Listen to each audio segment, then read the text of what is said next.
Hello, my name is Gail Wagner, and welcome to DETV and the Art Closet. On each episode of the Art Closet, we will explore a creative person, art event, or happening here in Wilmington or throughout our great state of Delaware.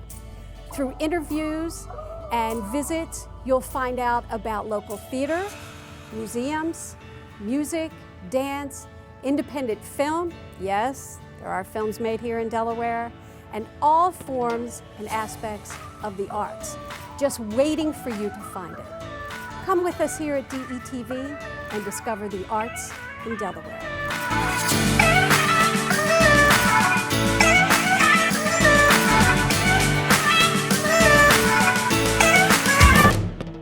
My very special guests today are from one of Delaware's finest theaters.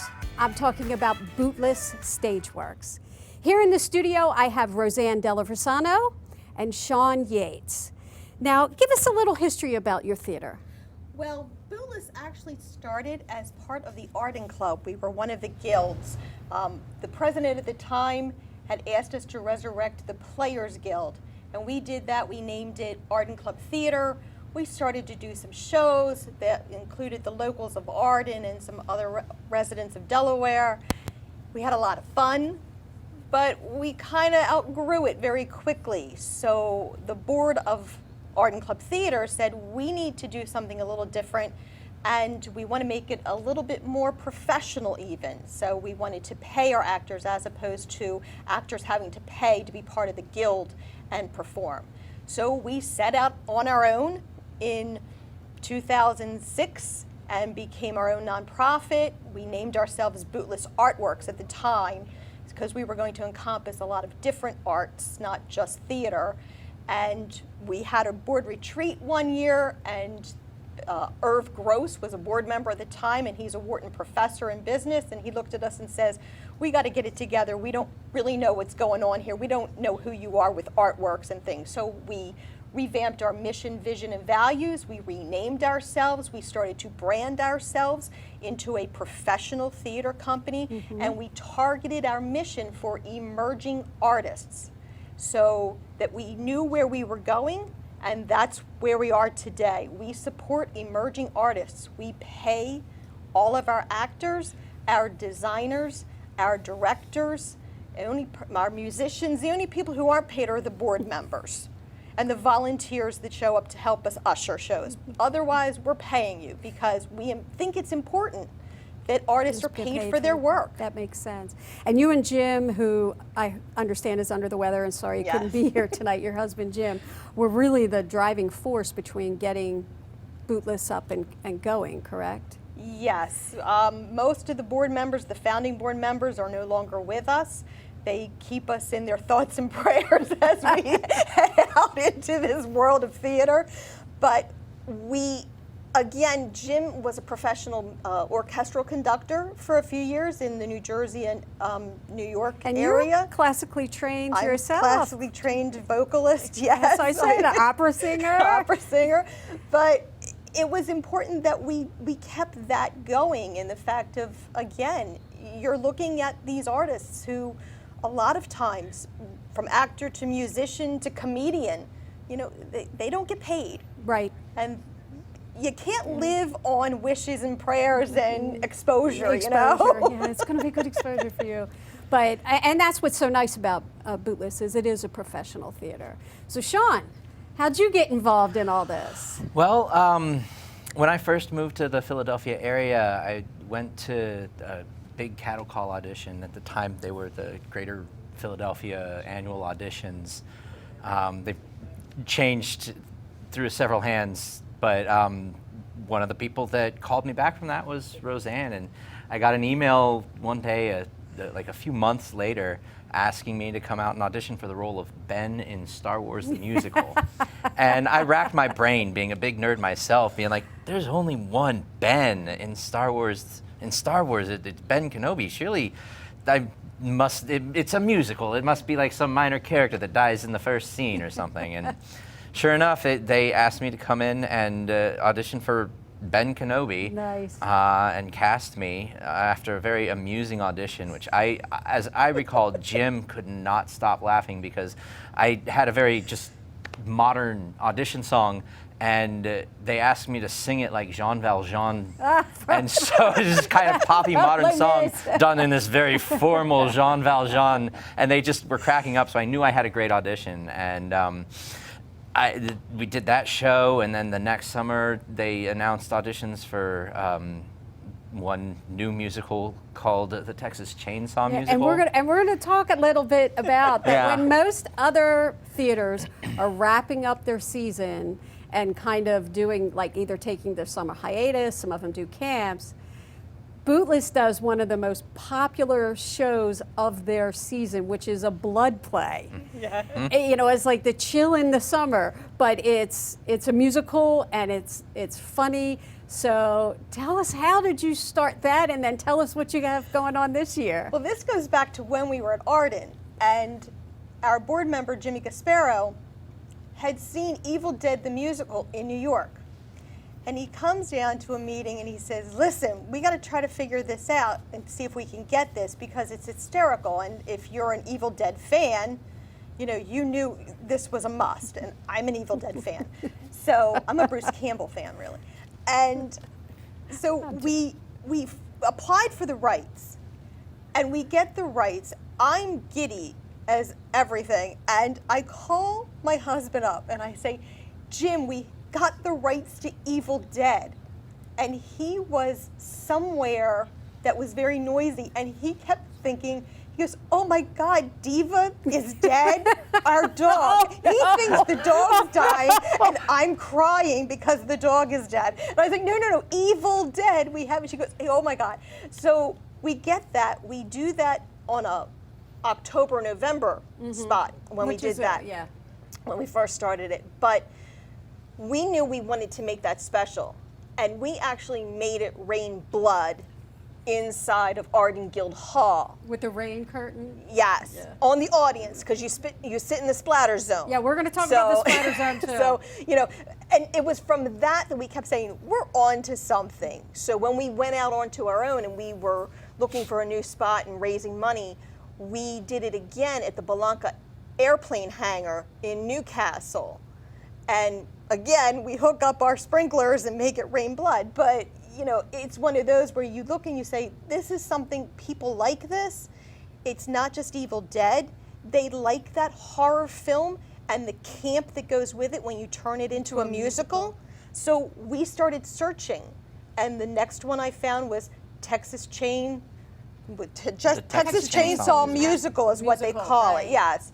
And that came to us from the Cleveland area. I think one of the creators is in Cleveland, and then somebody was someone else, but they split up and things like. So I keep searching and finding these things. Now, one of your most sought after tickets and novelty things is the splatter zone. So tell us a little bit more about the splatter zone. We have a 5-star rated splatter zone because, as I like to tell people, it's Longwood Gardens with blood. Because there is just blood coming from everywhere. When you sit in the splatter zone, we've actually called it the pit splatter zone now, because we laid down a pond liner. We have a commercial pond liner that gets put into a box, and then the audience gets set into that box. It's limited to 30 seats. Most of our audience members will wear some kind of white whether it's a shirt. We have 2 young ladies who constantly buy new white dresses to come, and they'll have the actors sign their dresses afterwards, and they go to Wawa too and take pictures and then post them on Instagram for us. But but that's it. There's blood. I try to make it into almost a Disney ride where there's air pumping up at you possibly. There's stuff flying at you from the stage. There's stuff raining down on you. There's stuff coming up from the floorboards even. I remember you telling me that there's times on some of these that the stage crew will have super soakers filled so that when an event happens on the stage, that the blood just goes everywhere. Plus, I know the one I went to, they had water balloons. So when the zombies got hit, it was like, ugh, and they would throw it out into the audience, and everyone just screams with delight. We've upgraded a little bit. Most of our blood delivery now is coming from pressurized cannon systems, sort of, that are hidden within the set. Okay. And the tech also carries around fire extinguishers now, because they have a better control than the super soakers and things of this sort. Okay. The zombies or the actors, as they are getting killed and turned or killing someone even, we have blood packs that we make that they explode. And again, by the time we're done a bloody show, there are 2 shop vacs that are being used. How do you to clean up after that? Yes. To set for the next Every day. night. Every night. And we then you're clean doing this a up. lot of laundry too, aren't you? Yes. Scotchgard is my friend. We buy a case of it every summer because everything gets Scotchgarded, just in case. And we do laundry every night, and it comes back nice and clean, so you never know what happened.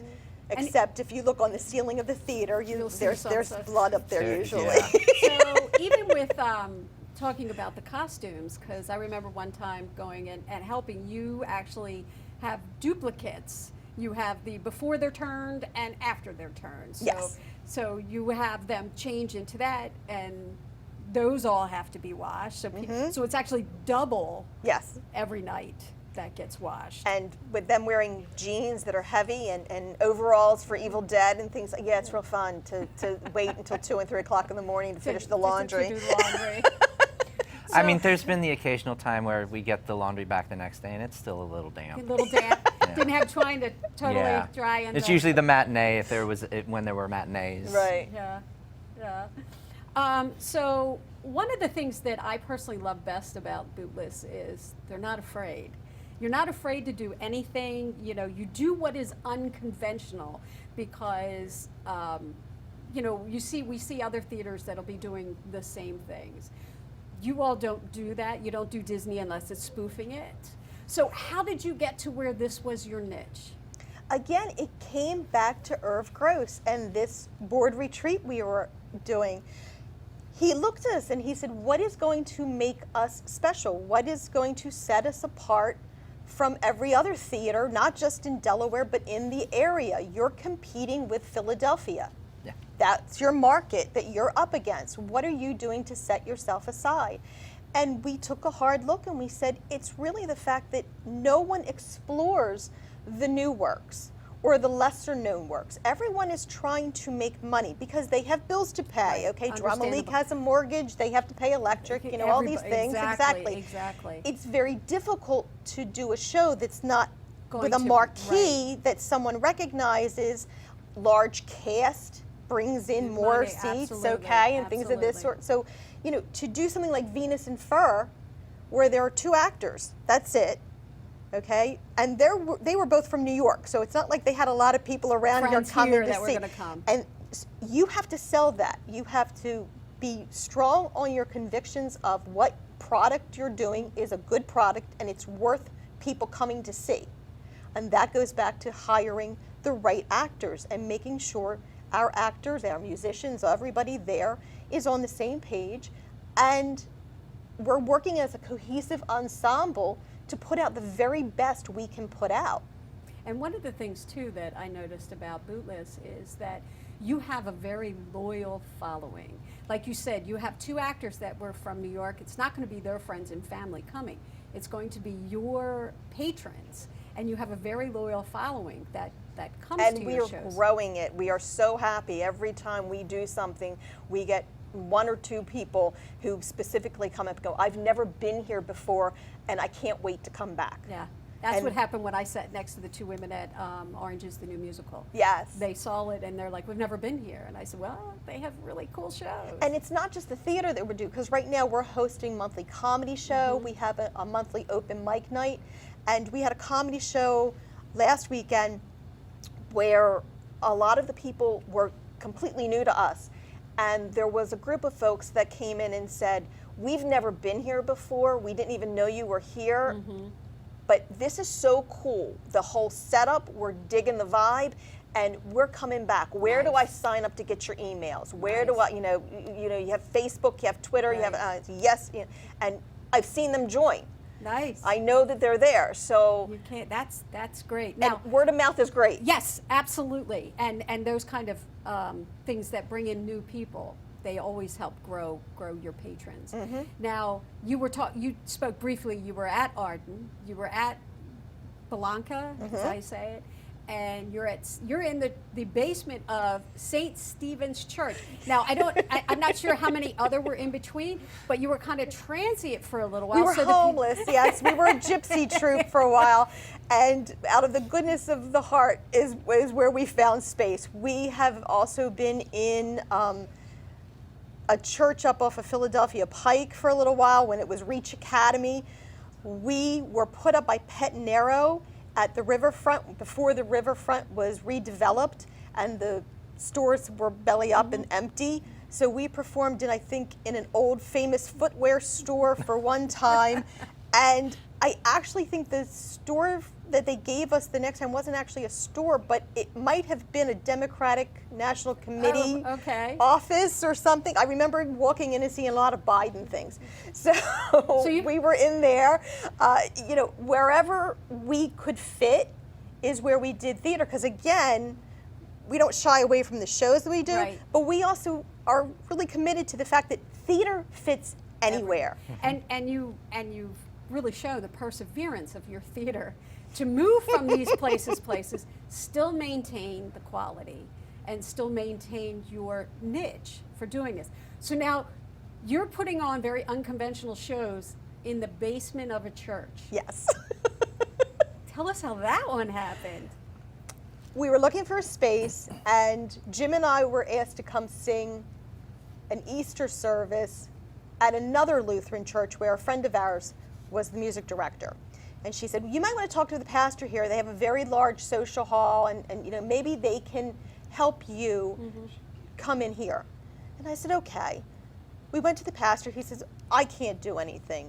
This is not going to be the place. But St. Stephen's has a social hall in the basement. It's rather ratty-tatty. It needs to be renovated. They would welcome to have someone come in and help revive the church and bring people in, not for the church, but to keep the building active, because St. Stephen's also houses one of the largest food pantries serving Newcastle County, and that's through the Lutheran Community Services. So besides this wacky theater company, they have a food pantry too, which is always fun. So we went in, the floors are rotted out. I mean, actually, the first show we did, you did costumes with me on the 39 Steps. You were one of the actors in 39 Steps, and Josh jumps off the stage and falls through the floor. I mean, so we said, okay, we're going to get into this. We courted each other using a model from Philadelphia called Art and Sacred Spaces. That's what I was going to ask you about, Art and Sacred Spaces. We followed Luna Theater to kind of get this model going and understanding how it was done, because it wasn't here. So we just kind of watched what they were doing and then took their model and brought it here. And it worked out well. We courted the church. They came to our shows. We went to go see some of the things that they did, went to a service, met several times with their board and with the pastor, and how is this all going to work. And at the time it was Pastor Diane, and she was right on board with it because she believes the same thing we do. Theater is a wonderful way to start conversation. It's a way to approach issues that are touchy or maybe squirm and things like that. The things that need to be addressed and should be out in the open and freely discussed. And so we were right there, because I had made the comment, we did Jerry Springer, the opera, at Opera Delaware's Black Box. And I said, I would never do that here. And her response was, why? Why not? And I said, well, I think, she goes, it's theater, and it speaks to an issue that needs to be addressed. And I was like, oh, okay, so we're here. So we have a new pastor. We have Pastor Jason, and he's from Chicago, very progressive. And when he came on, I kind of was nervous about, what's this going to be like? And he's right there with us. He Nice. comes to shows, he's been to the comedy nights, you know, and things of this sort. So there's none of that. The parishioners are very lovely people. They embrace us, they support us, you know, they'll advertise our shows in the bulletins upstairs, and they host an art loop on Friday night. They'll put our stuff out. You know, we share that community together and support each other, because that's what you need to do, you know. Now the play that you have coming up is You've Got Red on You, You've Got Red on You, yes. which is a parody of Shaun of the Dead. The wonderful Shaun of the Dead. Yes, we've moved away from Evil Dead.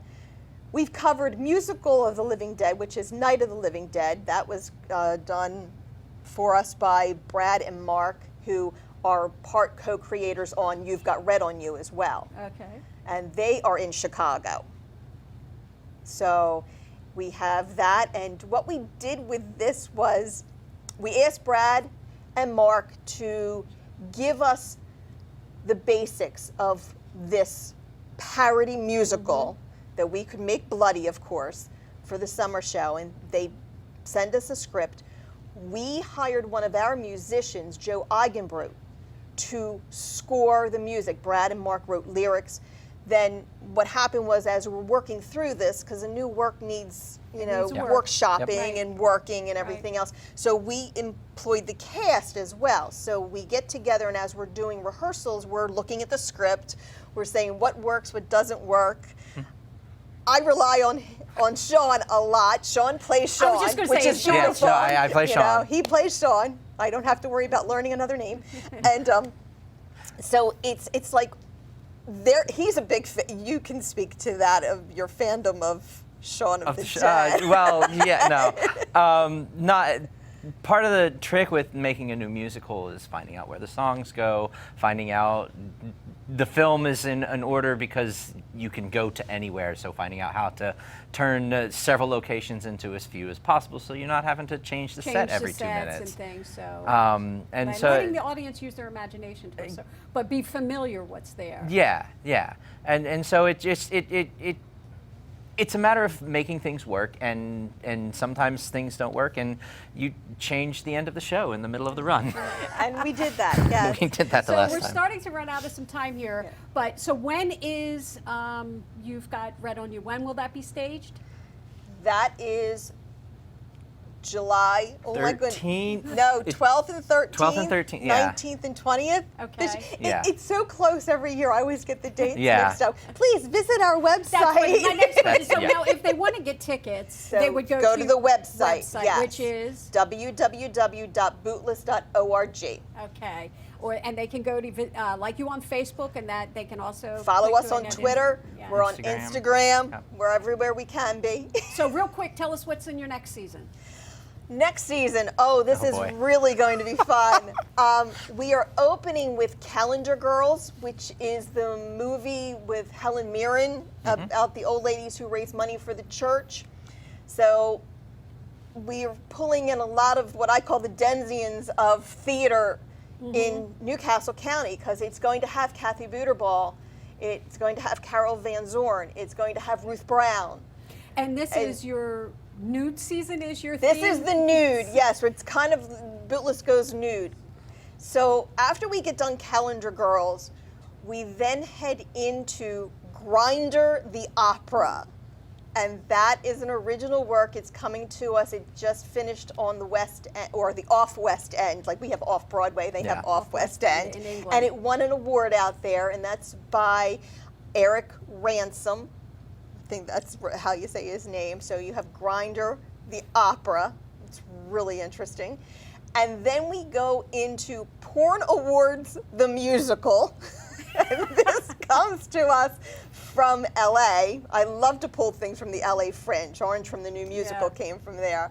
And that's a group of artists that wrote this. They performed out there. They were kind of looking to redo it. I think they're trying to bring it into New York, but we'll get it first. So they and get we'll to see. test it out Yes, over here. so it's a mock porn award show Okay. with a lot of Interesting skin. Yeah. And we're going to close this season with a remount of Musical of the Living Dead. Okay. Not so much nudity there. I'm sure we can find a place for some if we have to, if it's really, you know, in our we'll see what happens. Well, thank you so much for being here today. Thank you. If you want to get tickets or you want to check out Bootless a little more, visit their webpage at www.bootless.org.